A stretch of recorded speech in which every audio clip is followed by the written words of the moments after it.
Yan, magandang hapon po mga idol. Ako po ay nanggawa nito. Ibibilad ko po yung isda. Yan, ito yung bilaran ng isda. Yan. Pinagtali-talian ko po mga idol.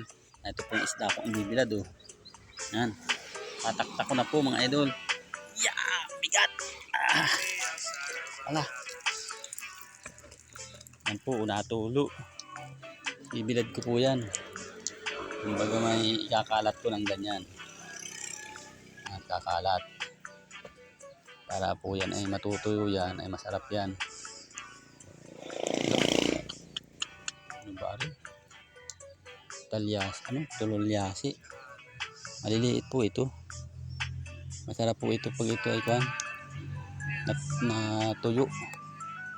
Kumbaga man, tutuyuin po ito ay. Yan. Kakalat ko mga idol. Pag ganyan. Ang dami pala nito. Kung ilang kilo ito ay 3 kilo yata. Baka ito'y kainin ng pusa din niya. Pero siguro na hindi makakaakyat ang pusa dito. Hindi naman siguro makakaakyat ang pusa.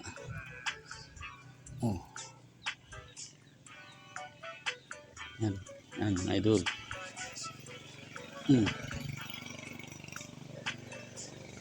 Agawin kwan. Agawin tuyo. Bahala na kung kalabasan na rin. Basta kinalat ko na yan dyan.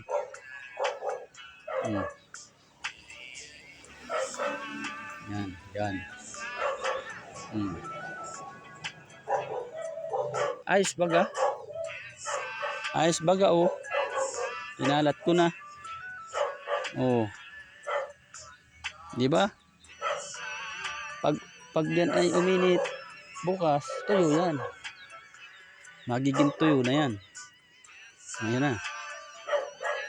Ay ibibilad pa yan. Ayos na. Yan mga idol Binili namin yan dun sa Laguna. Ay aming tutuyuin. Nilagyan ko ng asin. Yan, asin.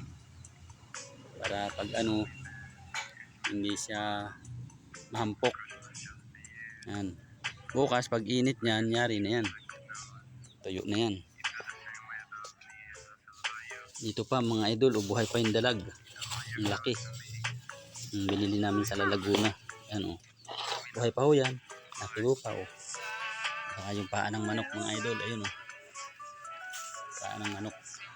Yan. Pang ulam namin yan mamaya. Yan po ang aming pang ulam ngayong hapunang ari mga idol. Paa ng manok. Saka po yung dalag. Yan. Yung dalag Ate Bita ay buhay pa yan. Baka yan ay sumulampit pa. Buhay pa yan. May kuko pa pala ay tanggalin may kuko. Ito pa may kuko pa yan.